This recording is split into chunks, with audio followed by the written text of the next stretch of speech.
시작하면서 참 많은 분들이 서로에게 인사를 합니다.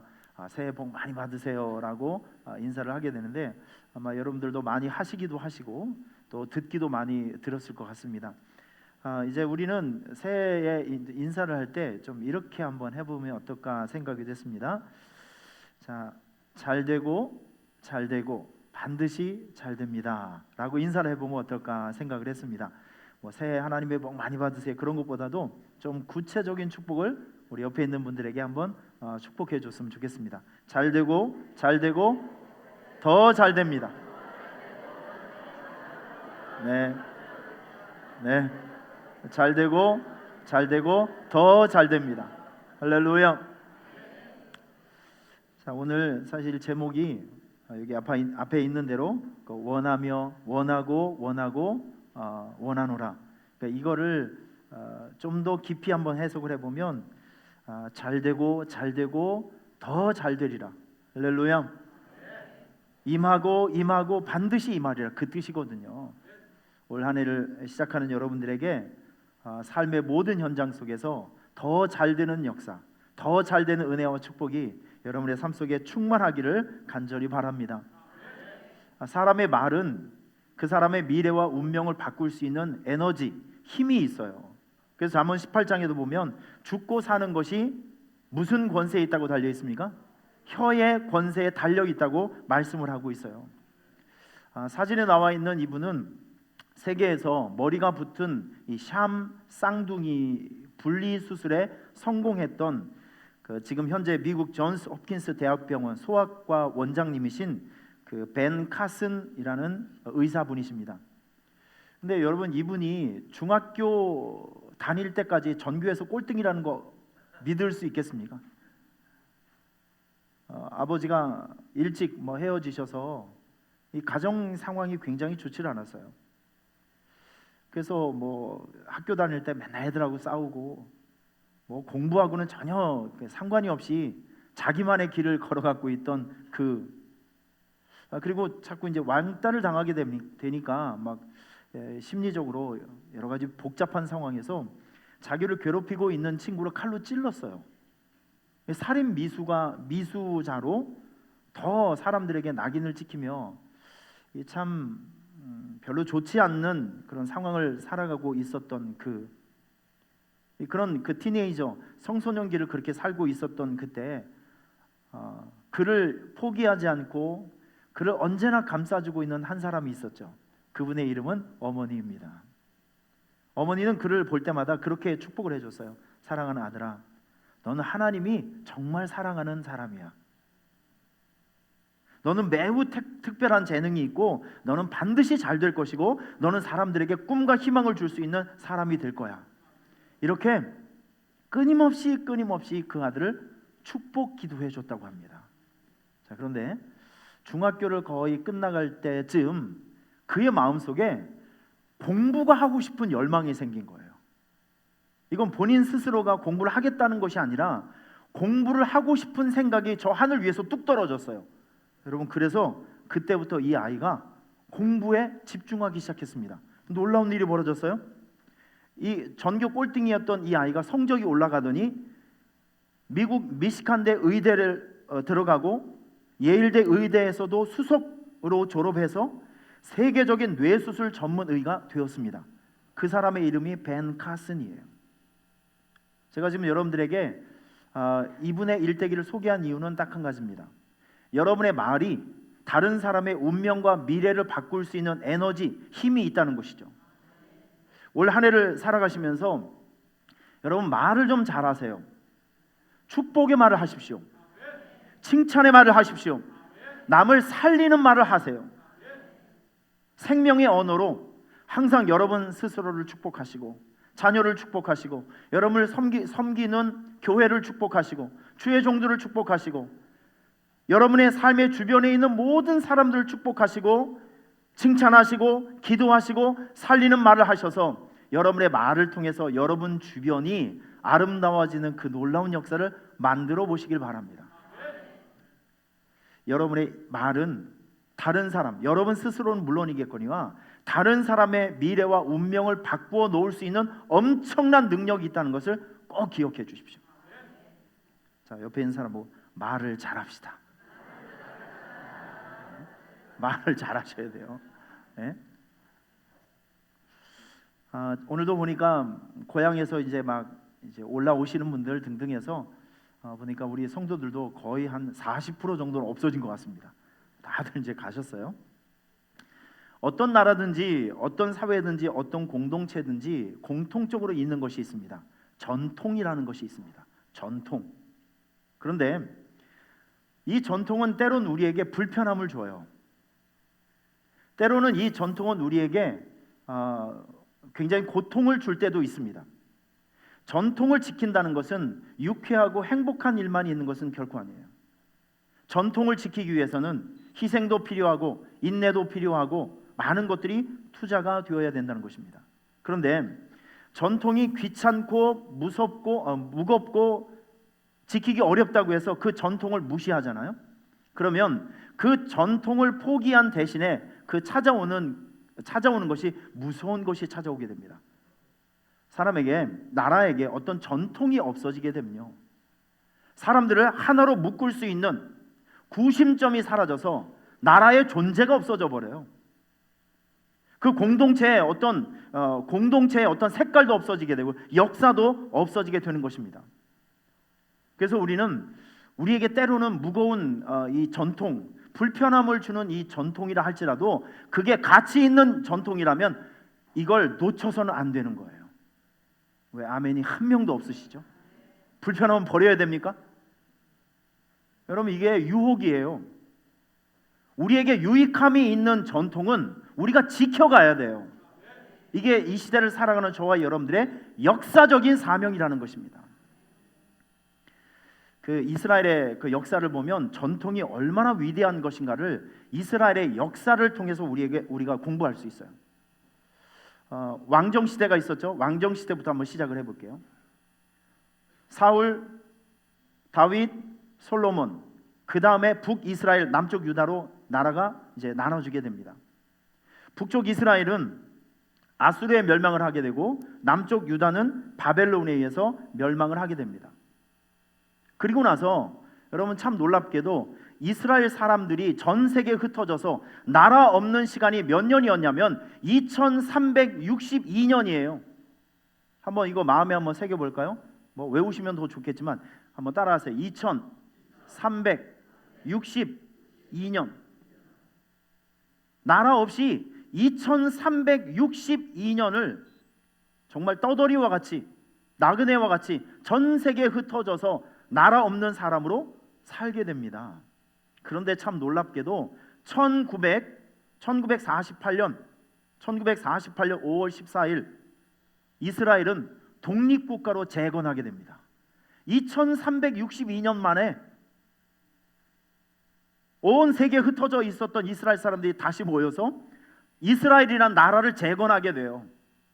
참 이게 놀라운 역사입니다. 세계 인류 역사 속에서 이런 참 놀라운 일들이 두 번 다시 생겨지진 않을 것 같아요. 우리가 한번 잘 생각해 보실래요? 200년도 아니고 20년도 아니고 2362년 동안 이스라엘 사람들은 전 세계에 흩어져서 나라도 없이 지역에서 뭐 예를 들면 경기도에 50명, 그 충청도에 100명, 나라로 생각해보면 여기저기 흩어져서 조금씩 모여서 살고 있었던 그들이 2362년 만에 이스라엘이라는 나라를 재건할 수 있었어요. 무엇 때문일까요? 두 가지입니다. 하나는 성경, 하나는 전통. 두 가지 때문에 그래요. 이스라엘 사람들은 전 세계 어디에서 살고 있든지 간에 후손들에게 히브리 말로 기록되어 있는 구약 성경을 가르쳐 줬어요. 자기의 언어를 가르쳐 준 것이죠. 우리 부모들이 사용하고 있었던, 민족들이 사용하고 있었던, 아브라함이 사용하고 모세가 사용하고 그리고 다윗이 사용하고 있었던 그 민족의 언어로 기록되어 있는 성경을 아이들에게 가르쳐 줬어요. 성경, 이 모국어가 전달되는 순간 그들에게 역사가 들어오는 것이죠. 아, 우리는 히브리 민족이구나. 우리는 히브리 사람이구나. 우리는 하나님의 백성들이구나 라는 이 영적인 DNA가 공급이 되는 거예요. 할렐루야. 또 한 가지, 성경에, 구약 성경에 많은 그 절기들이 있죠. 예를 들면 유월절, 맥추절, 장막절, 1년에 3번씩 성전에 모여서 반드시 너희들은 이러이러한 절기를 지켜야 된다라고 하는 하나님의 명령으로 되어져 있는 절기가 있어요. 그런데 이 절기라는 전통, 이거를 2362년 동안 포기하지 않고 지켜냈다는 거예요. 성경과 전통이 2362년 만에 이스라엘의 재건을 이루어 줬다는 거예요. 이스라엘이 얼마나 작은 나라인지 아십니까?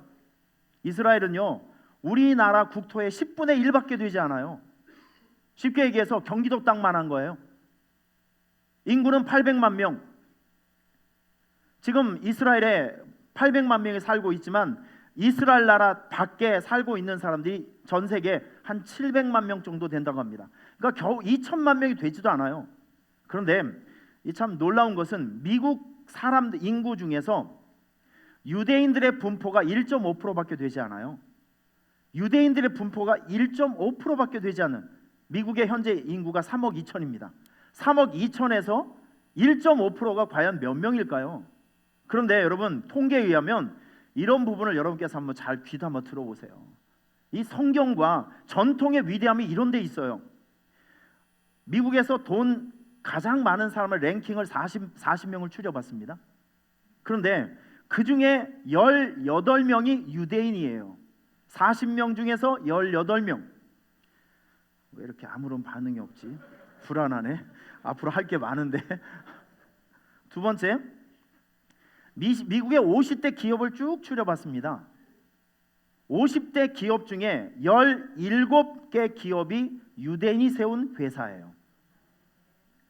뉴욕과 워싱턴의 유명한 변호사 40%가 유대인이고, 미국 아이리비그, 미국을 대표하는 가장 좋은 대학의 교수의 40%가 유대인이고, 하버드 대학교 27%, 예일 대학교 26%, 프린스턴 대학교 10%, 아이리비그 대학교의 23% 학생이 유대인으로 채워져 있어요.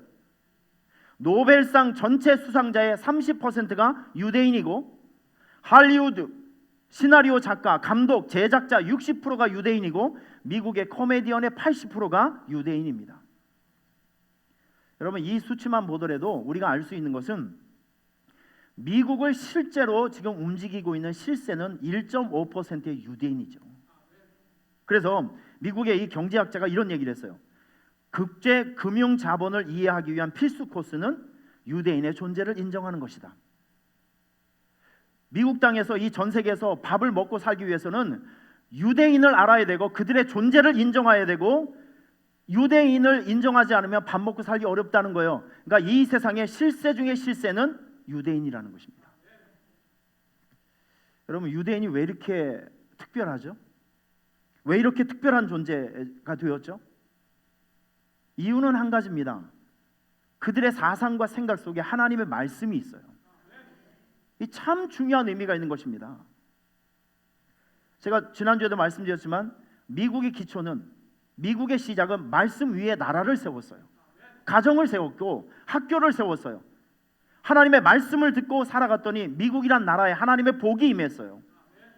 자, 오늘 2362년 동안 나라가 없이 살고 있었던 이스라엘 사람들이, 이 유대인들이 세계 어디를 가든지 경제를 주름잡고 다스리고 통치할 수 있는 이 막강한 영향력을 행사하며 살아갈 수 있는 그 놀라운 축복이 어디에서 오는가? 그들은 하나님의 말씀 위에 기초를 세웠어요. 뿌리를 박았어요. 여러분, 이것은 우리에게 상당한 교훈을 우리에게 주는 것입니다. 여러분의 인생이 세상에 뿌리 박혀 있지 아니하고 하나님의 말씀에 기초를 내리고 그 위에 세워지게 된다면 이스라엘 나라에 있었던 강력한 형통이 여러분에게도 온다는 것을 기억하십시오. 성경이 오늘 우리에게 요구하고 있는 영적 전통이 부담스럽고 피곤하고 힘들다고 변명하시면 안 돼요. 이게 우리의 살 길이 된다는 것이죠. 시편 1편에 보면 그는 시냇가에 심은 시냇가에 나무가 심겨져 있어요. 물이 흘러가고 있는 강 옆에 나무가 심어져 있어요. 여러분, 그 뿌리는 무엇과 연결되어 있을까요? 물과 연결되어 있습니다. 여러분들께서 하나님의 말씀에 여러분의 인생의 기초가 깊이 뿌리 박혀 있으면 하나님께서 여러분의 삶에 이런 걸 주신다는 거예요. 철을 따라 열매를 맺게 하시며, 다시 말해서 여러분들이 손으로 하고 있는 모든 일들에 복이 되게 하시는 은혜를 주시겠다. 잎사귀가 마르지 않는다. 영육간의 건강과 강건, 끝없는 전성기를 하나님께서 주신다. 모든 일에 형통하리로다. 이삭은 손을 댄 곳마다 우물이 터졌죠. 손을 댄 일마다, 가는 일마다, 하는 일마다 막히는 것이 아니라 열려지는 이 놀라운 신나는 형통을 너희에게 줄 것이다. 여러분, 이런 축복은 아무에게나 오는 것이 아니라 하나님 말씀의 인생의 뿌리를 내리고 믿음의 전통을 기쁨과 감사로 지켜낸 사람들에게 주시는 하나님의 복된 은혜입니다. 여러분, 하나님의 말씀을 목숨줄처럼 생각하시고 말씀이 요구하는 대로 따라가시며 말씀이 요구하는 대로 순종하며 살아 이스라엘에게 있었던 이 놀라운 형통의 은혜를 여러분의 것으로 삼으시기를 축원합니다. 지난주 우리 교회에서 설날을 맞이해서 신나게 윷놀이도 하고 또 오목 대회를 한번 해봤습니다. 저는 이것이 단순히 윷을 던지는 것이 아니라 우리 교회의 사랑의 전통이라고 저는 믿습니다. 지난주에 모습을 못 보셨던 분들을 위해서 잠깐 그 현장으로 제가 안내를 해드릴게요. 자, 놀라운 것을 보실 수 있습니다. 한번 그 현장을 한번 영상을 통해서 한번 보시죠.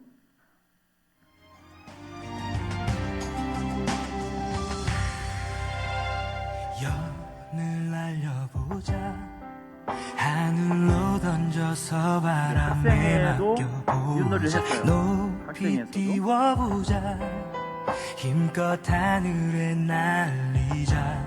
두려워서 외로워서 잠들지 못하고 흘린 눈물 바람에 날려 모두 날려 저 멀리 날려보자.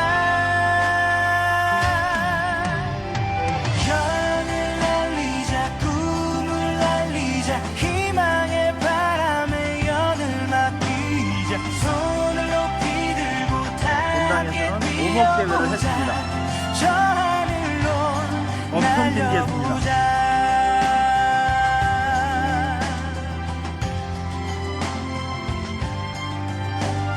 주위엔 온통 더러운 쓰레기 절망에 힘겨운 삶 아무도 없고 혼자라고 느껴 모두의 예상을 깨고 이미혜 집사님이 1등을 했습니다. 이 구역이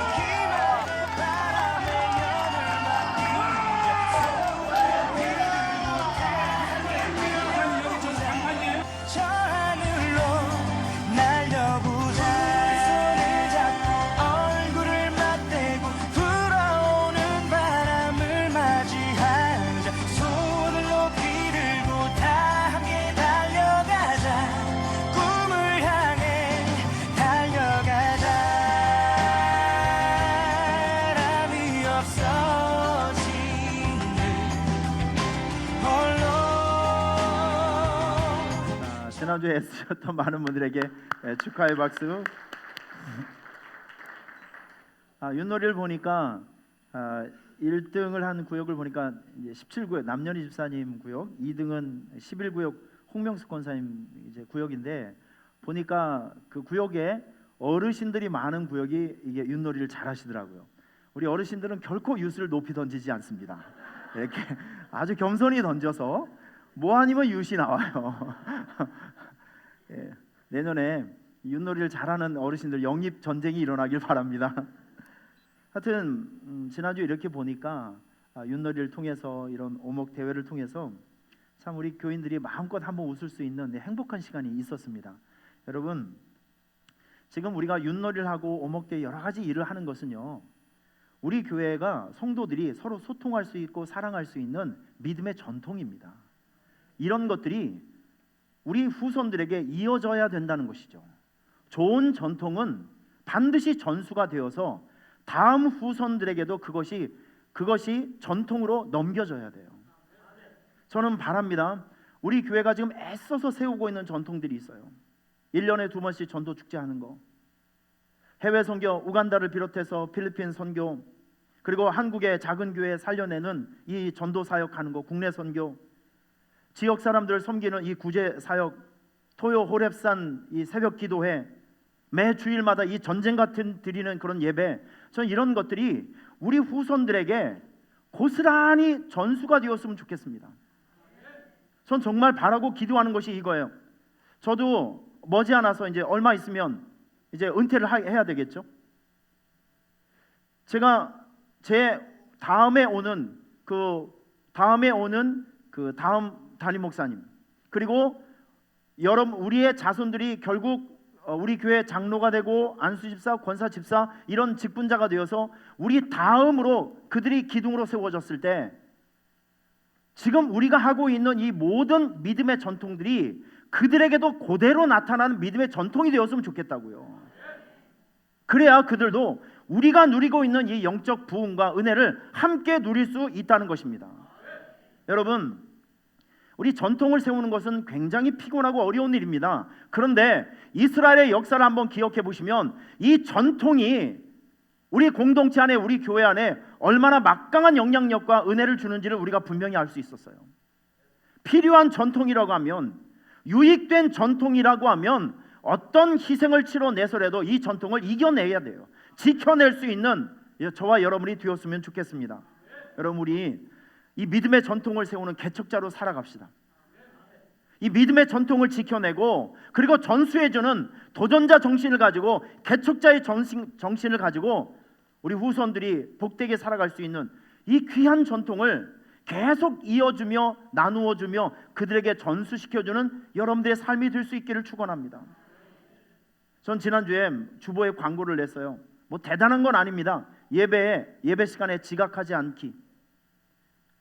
사람을 먼저 보면 내가 먼저 인사하고 반기고, 그 예배 시간에 앞자리로 앉기, 예배 시간에 아멘을 잘하기, 하루에 성경 3장 읽고 20분 기도하기, 교회 올 때 설교 노트를 가지고 다니기, 사람들에게 늘 예수님 자랑하고 교회 자랑을 하기, 매주일 하나님께 감사와 온전한 11조를 드리기.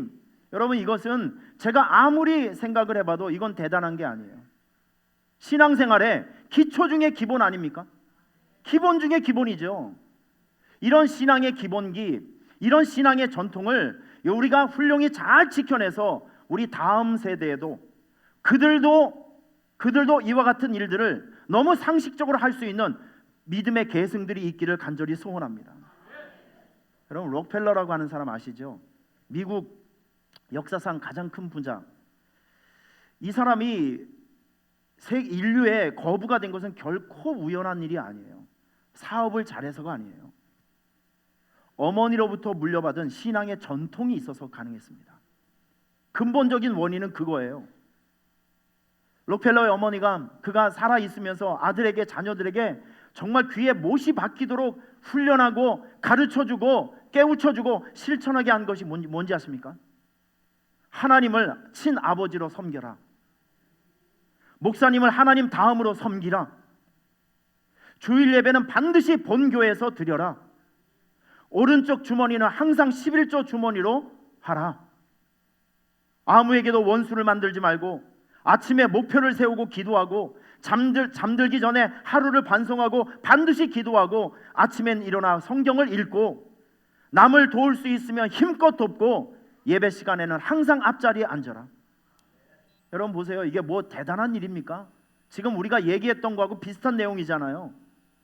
이런 믿음의 전통을 그에게 전수시켜줘서 어머니가 그에게 주신 이 믿음의 전통을 따라 순종했더니 하나님께서 그가 33살 때 백만장자를 만들어 주시더니 43살 때 미국의 최대 부자가 되었고 53세에 세계 최대 갑부가 되게 해주셨어요. 여러분 그의 인생 속에 저는 신명기 28장이 보여요. 내가 네 하나님 여호와의 말씀을 삼가 듣고 내가 오늘 내게 명령하는 그의 모든 명령을 지켜 행하면 네 하나님 여호와께서 너를 세계 모든 민족 위에 뛰어나게 하실 것이다. 믿음의 전통을 붙들고 살아갔더니 하나님께서 그에게 축복해 주셔서 성읍에서도 복을 받게 하시고 들에서도 복을 받게 하여 주시고 나가든지 들어가든지 하나님의 복을 받아 누릴 수 있는 세계 최고의 강력한 부를 그에게 이동시켜 주셨어요. 여러분, 하나님의 말씀은 절대 거짓이 없습니다. 하나님의 말씀을 잘 듣고 순종하고 살아가면 하나님의 약속은 반드시 여러분의 삶 속에 이루어지는 것을 저는 믿습니다. 우리가 이 설명절을 보내면서 명절 때문에 우리가 불편하고 힘든 일이 있다라고 이 전통이 주는 이 고통과 또 전통이 주는 불편함 때문에 이 전통을 원망하거나 싫어하는 일보다도 이 전통을 지키고 이 전통을 잘 지켜냄으로써 우리에게 어떠한 유익이 있는지를 한 번 정도 생각하면서 오늘 우리에게 있는 예배라는 전통, 우리에게 있는 섬김이라는 전통, 우리에게 있는 헌신이라는 이 전통, 여러분 이 모든 것이 여러분들에게 오히려 기대감이 생겨지고 축복의 통로라는 새로운 생각들이 여러분의 마음속에 자리 잡기를 축원합니다. 오늘 본문은 민수기예요. 민수기는 모세가 쓴 것입니다. 모세가 거의 40년의 광야 생활을 쭉 이제 생각하면서 정리하면서 광야 생활의 처음부터 끝까지 있었던 내용들을 다 생각하면서 기록한 것. 저는 이 민수기를 한번 쭉 보면서 뭐가 생각났냐면 7년 동안의 일본 사람들과의 전쟁을 이제 기록했던 이순신 장군의 난중일기 같은 그런 느낌을 받았습니다. 이 난중일기를 보면 7년 동안의 크고 작은 일들이 참 많이 기록되어 있어요. 민수기가 그거예요. 민수기가 처음부터 마지막까지 이 40년 동안에 있었던 이 광야 생활의 여러 가지 일들을 이제 쭉 나열을 하면서 백성들을 통해서 이런 사건을 교훈을 통해서 너희들 이런 교훈을 받아야 되고 하나님은 이런 분이라고 하는 것을 계속 역사를 통해서 믿음의 후배들에게 자기 후손들에게 그걸 가르쳐주기 위해서 썼던 것이 바로 민수기입니다. 이 민수기의 내용을 이렇게 쭉 보면 여러 가지 내용들이 나오지만 특별히 이런 것이 있어요. 하나님은 자기 백성을 끝까지 책임지고 보호하신다. 민수기에 이렇게 쭉 흐름을 보면 이런 교훈들이 있다니까요. 그리고 또 한 가지는 사람들이 이렇게 생각합니다. 군사력이 역사를 만든다. 사람이 가지고 있는 경제력이 그 사람의 역사를 만든다. 사람들의 판단과 어떤 지혜와 계획들이 인간의 역사를 만든다라고 생각을 하지만 모세는 그런 관점이 아니에요. 이 세상의 모든 역사는 하나님께서 주도권을 가지고 계셔서 하나님께서 이 모든 일들을 주도적으로 인도하시며 인간의 역사는 하나님의 부르심을 통해서 인간이 어떻게 순종하는가에 따라서 세상의 역사는 이루어진다라는 것을 우리에게 가르쳐주고 있는 것입니다. 또 한 가지, 인간의 불순종과 하나님에 대한 반역은 반드시 하나님의 징벌을 초래한다. 이걸 우리에게 교훈해주고 있는 거예요. 그래서 민수기 21장에 나오는 이스라엘 백성들에게 다른 데로 가라 명령했을 때 백성들이 길을 보니까 너무 험해요. 짜증냈죠. 왜 우리가 이 길을 다시 가야 되는지 반역하고 하나님께 저항했습니다. 이때 하나님께서 불뱀을 풀어서 수많은 사람들을 죽게 했습니다. 여러분 이런 거예요. 인간의 불순종과 하나님에 대한 반역은 반드시 하나님의 징벌을 초래한다는 것이죠. 이런 교훈을 민수기를 통해서 우리에게 주고 있는 것입니다. 그런데 오늘 민수기 6장은 두 가지 내용이 나와요. 그 첫째는 나실인의 서원법. 시간이 없기 때문에 여기는 이제 제가 말씀드릴 수는 없고요. 두 번째, 이 후반부 내용은 어떤 내용이 나오냐면 제사장의 축복권. 제사장의 축복권 이게 나오고 있어요.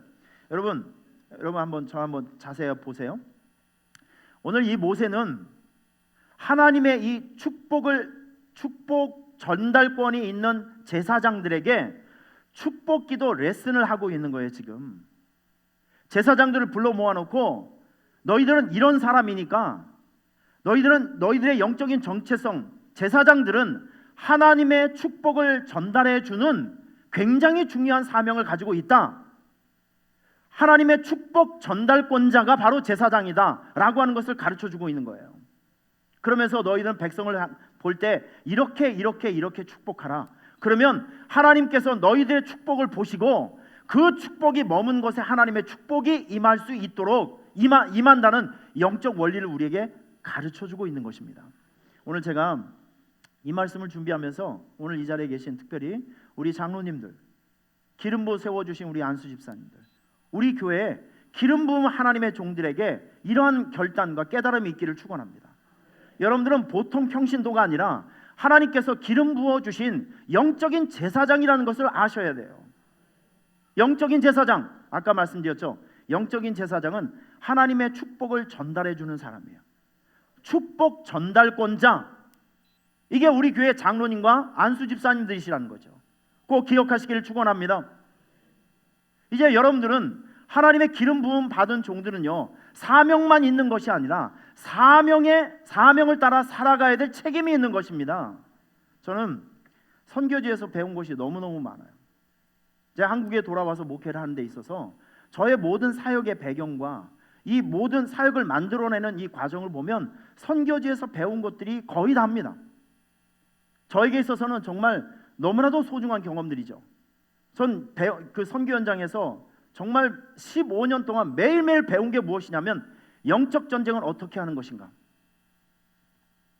영적 사역은 어떻게 하는 것인가, 예배의 능력이 무엇이고, 기도의 능력이 무엇이고, 비전의 능력이 무엇이고, 섬김과 헌신과 전도의 능력이 무엇인지 매일매일 현장에서 보고 배웠습니다.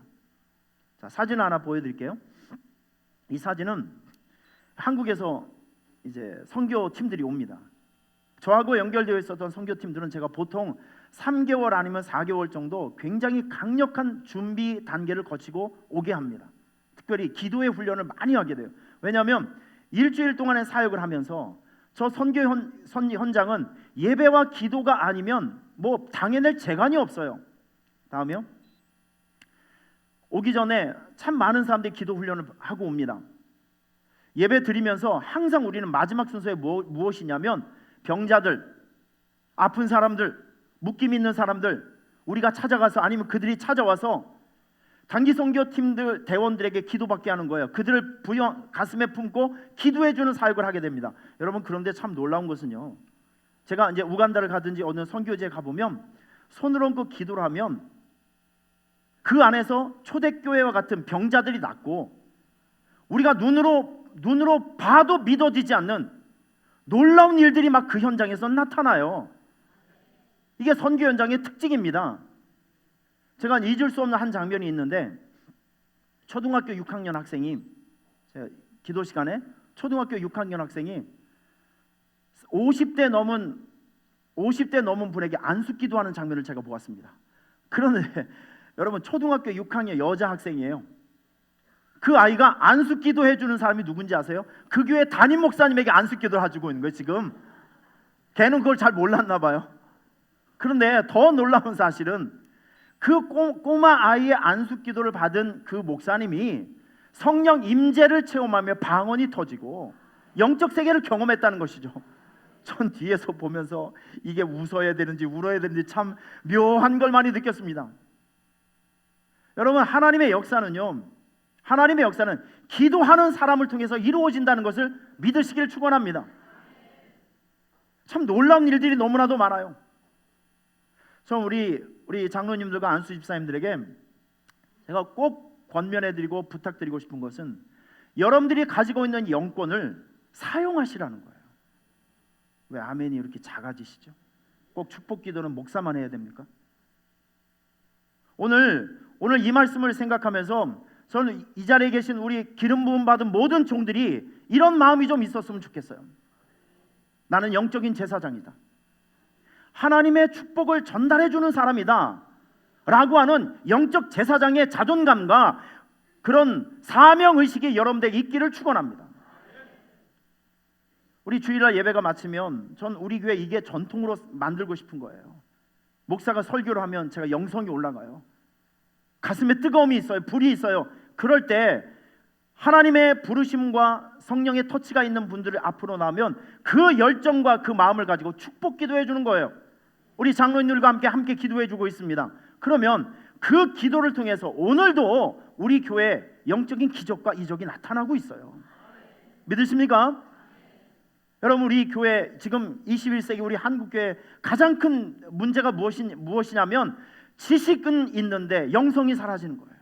이게 너무 안타까운 일들이에요. 여러분, 교회는 반드시 성령의 역사가 있어야 됩니다.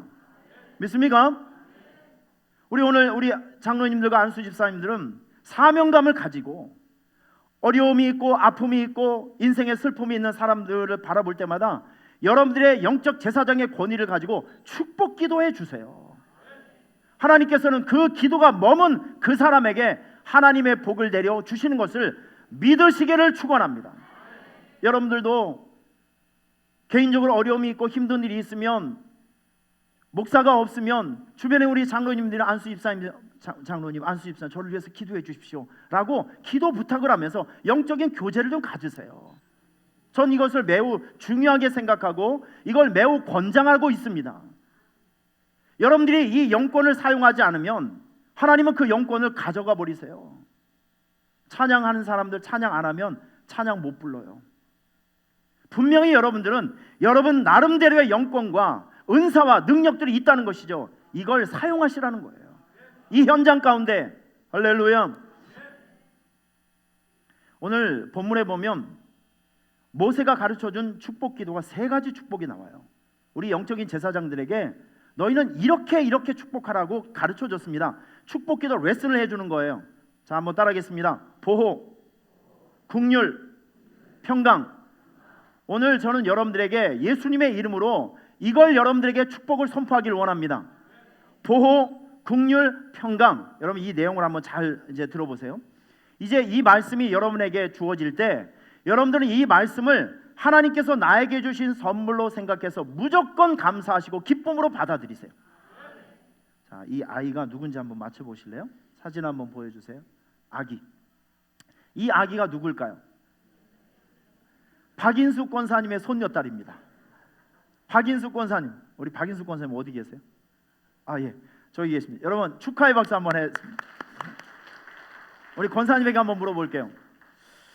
이 손녀딸이 딱 태어났는데 우리 권사님, 이 아이가 너무 못생겼으니까 바꿔주세요 이렇게 얘기하셨어요? 절대 안 하셨죠? 그럴 필요가 없어요. 그렇게 할 수도 없고요. 그냥 저 아이가 우리 가정에 태어났다는 이 자체가 감격이고 기쁨 아니겠습니까? 마찬가지로 하나님께서 여러분들에게 어떤 말씀을 주셨든지 간에 우리 권사님의 마음처럼 나에게 주신 말씀은 모두 나에게 유익한 거예요. 기쁨으로 환영하세요. 기쁨으로 환영하면서 이 말씀을 마음에 담으시고 품으시길 바랍니다. 하나님의 축복은 유익하지 않는 것이 하나도 없어요.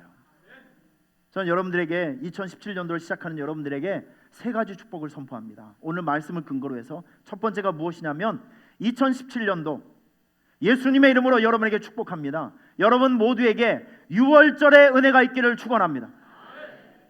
6월절의 은혜. 여러분 오늘 본문 말씀 보시면 여호와는 내게 복을 주시고 너를 지키시기 원한다 말씀하셨어요.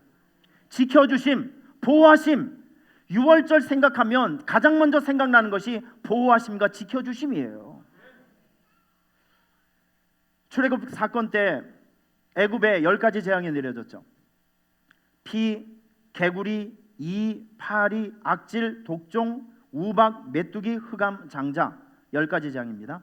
여러분 이 재앙 10가지 중에서 몇 번째 재앙부터 이스라엘 나라 사람들이 살고 있었던 고센 땅에 재앙이 내리지 않은가? 여러분 이거 아십니까? 4번째 파리 재앙부터입니다. 파리 재앙부터는 성경에 보니까 이런 말씀이 있어요. 내가 만일 내 백성을 보내지 아니하면 내가 너와 내 신하와 내 백성과 내 집들에 파리떼를 보내리니 애굽 사람들의 집집에 파리떼가 가득할 것이며 그들이 사는 땅에도 그러하리라.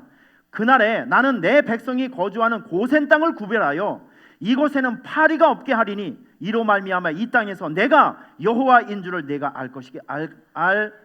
알게 될 것이다. 그러니까 이게 하나님으로부터 온 재앙인지 아니면 우연의 일치인지를 한번 보라는 거예요. 뿐만입니까? 파리 재앙 이후로부터 장자의 재앙. 여러분, 장자의 재앙은 무서운 재앙입니다. 고통이 아니라 그건 죽음의 병이에요. 그런데 하나님께서는 이스라엘 백성들에게 어린 양을 잡아서 문에 피를 바르라 그랬죠. 문에 이 피가 있는 집은 죽음의 사자가 통과하지 않고 넘어갔어요. 이게 유월절이라고요. 패스 오버 되었다. 이렇게 넘어갔다는 거예요. 제가 오늘 이 말씀을 준비하면서 간절히 기도한 것이 무엇이냐면, 여러분 지금 우리 주변에 한번 상황을 한번 보시죠. 우리 주변에 한번 상황을 보세요. 지금 우리를 잡아 죽게 하기 위해서 세상과 마귀가 파송한 어마어마한 저주와 재앙들이 우리 주변에 얼마나 많이 있습니까? 건강, 질병, 경제적인 문제, 관계의 문제, 사업과 직장과 이런 공동체 안에서 지금 세계적으로 보십시오. 여러분 세계 그 뉴스를 보면 트럼프 아저씨가 대통령이 된 다음에 멕시코하고 원수가 되었어요. 그것뿐인지 아십니까? 지금 여러 지역에서 여러 상황에서 우리가 그 화살을 한번 맞으면 죽게 될 수 있는 어마어마한 재앙들이 우리에게 쏟아지고 있다니까요. 이 재앙을 우리가 무슨 재주로 피할 수 있습니까? 유월절의 은혜. 하나님께서 우리에게 주시는, 덮어주시는 은혜가 우리에겐 필요해요. 2017년도를 살아가면서 여러분들에게 그 유월절의 은혜가 있기를 주님의 이름으로 축원합니다. 저는 이것을 축복 전달자의 사명으로 여러분들에게 전달하고 있어요. 그러면 하나님께서는 이 축복 기도를 받은 여러분들에게, 이 기도가 있는 사람들에게, 이 말씀이 있는 사람들에게 그 복을 연결시켜 주시는 거예요. 여러분 이것이 성경이 오늘 우리에게 주시는 교훈이라는 거예요. 여러분 주의 종들에게 축복 기도 받으세요. 혼자 끙끙거리지 말고 겸손하게 마음을 내려놓고 주의 종들의 축복 기도를 받으십시오. 이래야 우리가 보존하며 살아갈 수가 있는 거예요. 믿으십니까? 올 한 해를 살아가시면서 여러분, 지금 여러분들에게 있는 이 모든 재앙의 화살들을 견뎌낼 수 있고 보호받을 수 있는 유월절의 은혜가 여러분의 일터와 가정과 직장, 그리고 우리 교회 가운데, 우리 나라 가운데, 선교지에 있는 모든 교회들 가운데, 선교사님들 가운데 있기를 축원합니다. 유월절의 은혜. 자, 두 번째는 여러분들에게 하나님께서 주시는 긍휼의 은혜가 있기를 축원합니다. 하나님께서 주시는 긍휼의 은혜. 자, 오늘 본문을 보면 이런 말씀이 있어요. 25절에 여호와는 그의 얼굴을 내게 비추사. 하나님의 얼굴을 비춘다는 것이죠. 여러분 이 하나님의 얼굴을 비춘다는 것은 매우 특별한 관심을 가지고 어떤 한 대상을 바라본다는 뜻이에요. 이제 아기가 태어났습니다. 아기가 태어나면 엄마는 매우 각별한 관심과 사랑으로 아이를 바라봅니다. 이게 이런 의미예요. 하나님께서 올 한 해 여러분들을 쉽게 생각하지 않고 매우 특별한 존재로 굉장히 유심 있게 관찰하시는 것, 상당히 중요한 의미가 있습니다. 자, 그리고 은혜 베풀기를 원하는데요, 이 은혜 베풀기 원한다의 히브리어가 굉장히 중요한 단어인데 위훈네카라는 단어를 썼는데 두 가지 의미 있어요. 동정심을 느끼다, 불쌍히 여기다 라는 뜻입니다. 지금 하나님께서 여러분들을 굉장히 불쌍히 여기는 마음으로, 안타까운 마음으로 바라보신다는 것이죠. 제가 물어볼게요. 하나님의 긍휼이 무엇일까요? 이게 느헤미야서 보면 이런 표현이 있습니다. 주께서는 용서하시는 하나님이시라, 은혜로우시며 긍휼히 여기시며 더디 노하시며 인자가 풍부하심으로 그들을 버리지 아니하셨다. 여기 하나님의 긍휼의 소송이 다 들어있어요. 긍휼이라는 것은 어떤 잘못을 하더라도 하나님이 우리를 용서해 주시는 거예요. 이게 하나님의 긍휼이며, 노하기를 더디하시고 따뜻하시고 우리를 버리지 않는 것. 여러분 이 말씀을 들으실 때 우리는 이런 원리를 깨달아야 됩니다. 우리가 살아가면서 실수 안 하는 사람이 있으면 손 들어보세요. 저도 실수 무척 많이 해요. 어떤 일을 판단할 때 있어서 이게 좋겠다, 이 사람이 좋겠다, 이 길이 좋겠다 라고 선택을 하잖아요. 그런데 어떨 때는 이게 꽝일 때도 있다고요. 잘못될 때도 있다고요. 이게 잘못된 선택일 때도 있다고요. 사람은 마찬가지입니다. 누구든지 실수할 수 있고 잘못된 일을 할 수 있어요. 그런데 중요한 것은 여러분들에게는 아무리 큰 실수가 있다 할지라도 돌아갈 수 있는 곳이 있어요. 그게 누군지 아십니까? 그게 어딘지 아십니까? 교회와 예수님의 품입니다.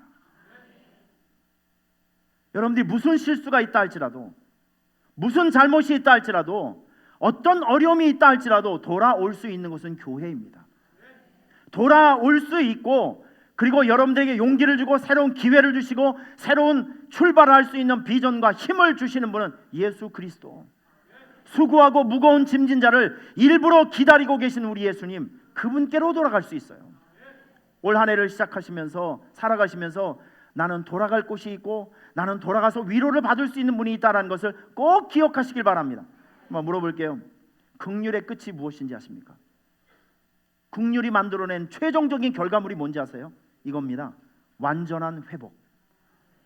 긍휼은, 하나님의 긍휼은 불쌍히 여기시는 것에 목적이 있는 것이 아니라 여러분의 회복이 최종적인 목적이라는 것이죠. 하나님께서 여러분들에게 왜 힘을 주세요? 하나님께서 여러분들에게 왜 비전과 왜 새로운 꿈을 주십니까? 회복을 위해서 주시는 거예요. 다시 돌아오면, 다시 주께로 돌아와 다시 예배하고 다시 기도하면 여러분들이 일어설 수 있고 날 수 있는 완전한 회복이 있다는 것을 기억하시길 바랍니다. 올 17년도 2017년도 그동안 여러분께서 무너지시고 깨어져 있고 또 잘못되어져 있는 부분들이 무엇이 있겠습니까? 그러면 그 모든 것에 하나님의 긍휼이 임해서 다시 일어나는 한 해가 되시고 완전한 회복이 있는, 완전한 회복의 단계로 올라서는 주의 축복이 있는 한 해가 되시기를 축원합니다. 마지막으로 저는 여러분들에게 예수님의 이름으로 축복합니다. 여러분들에게 평강의 은혜가 임하기를 축원합니다. 평강의 은혜. 우리 26절을 보면 이런 말씀이 있어요. 여호와는 그 얼굴을 내게로 향하여 드사 평강 주시기를 원한다라고 말씀하셨죠. 여러분, 평강은 우리가 잘 알고 있는 대로 샬롬입니다. 샬롬, 평화죠. 자, 그런데 이 평화라는 이 단어가 구약 성경에 무려 236번이나 썼어요. 굉장히 중요한 단어입니다. 자, 그런데 여러분께서 이제 평강이란 단어, 이 샬롬이라는 단어의 의미를 좀 정확하게 좀 이해할 필요가 있습니다. 자, 여러분, 지금 여러분들의 지금 이해력이 필요해요. 저를 한번 보세요. 샬롬이 어떤 상태냐면 이런 겁니다. 하나님의 임재로 인해서, 하나님의 임재, 하나님이 우리 안에 들어오셔요. 성령께서 우리 안에 들어오셔요. 그러면 비어져 있는 이 모든 것에 아주 충만한 채워짐이 있습니다. 하나님이 들어오면 여러분의 비어있는 이 모든 공간에 충만한 채워짐이 있다니까요.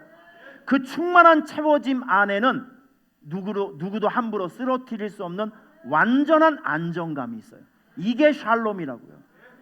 하나님께서 우리에게 들어오시면 여러분의 비어져 있고 비뚤어져 있고 이제 긋는 이 모든 것들이 다 채워져서 거기에서 오는 절대적인 안정감, 여러분 이게 샬롬이에요. 제가 사진 한번 보여드리겠습니다. 이 사진을 보면 할머니 허리가 굽어져 있죠.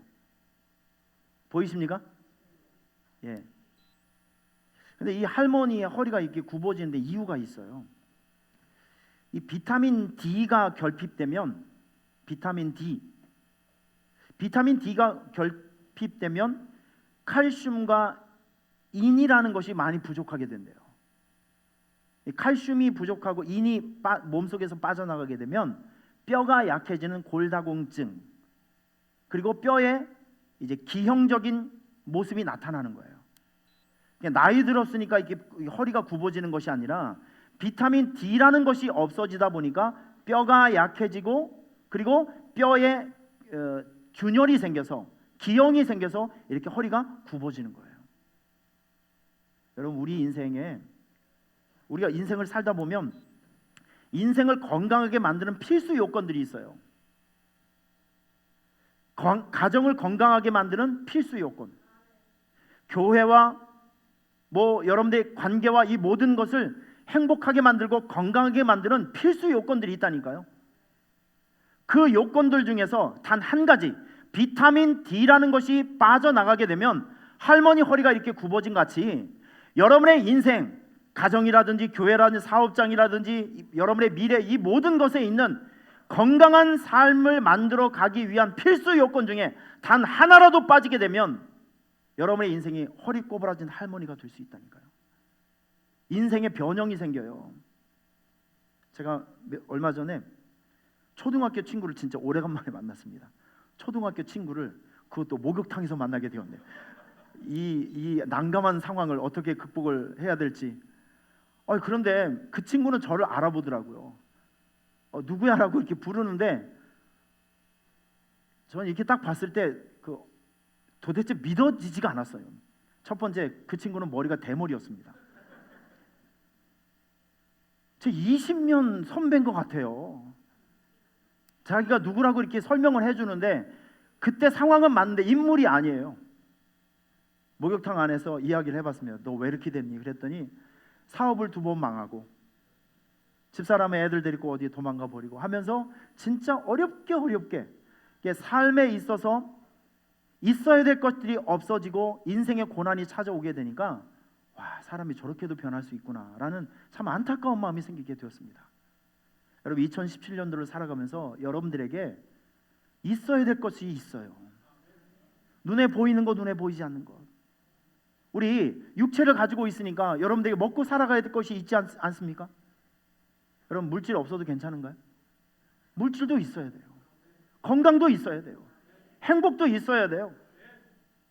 좋은 믿음도 있어야 되고 예배마다 은혜가 있어야 되고 열정도 있어야 되고 여러분, 있어야 될 것이 한두 가지인지 아십니까? 그런데 하나님께서 여러분들에게 주신 샬롬의 은혜가 무엇이냐면 하나님이 우리에게 부족한 모든 것이 하나님께서 들어오셔서 그 모든 것이 채워지는 은혜예요. 이게 샬롬이라고요. 2017년도 여러분들에게 샬롬의 은혜가 머리에서 발끝까지 충만하기를 축원합니다. 비어있는 것이 하나도 없이 다 채워지는 그 상태, 거기서 얻어지는 절대적인 안정감, 이게 뭐라고요? 샬롬이라고요. 비어있는 것이 없이 완전히 채워지는 샬롬의 은혜, 여러분 모두에게 있기를 축원합니다. 여러분 가정에도, 일터와 직장에도, 여러분이 손을 대고 있는 모든 일 가운데 샬롬의 은혜가 있기를 축원합니다. 전 예수님의 이름으로 여러분의 모든 삶의 현장을 위해서 축복합니다. 하나님의 보호하심, 유월절의 은혜가 있기를 축원합니다. 하나님의 긍휼과 불쌍히 여김으로 잃어버렸던 모든 것들, 무너진 모든 것들이 회복되는 주의 은혜가 있기를 축원합니다. 비어져 있는 모든 것에 채워지는 샬롬의 은혜가 있기를 축원합니다.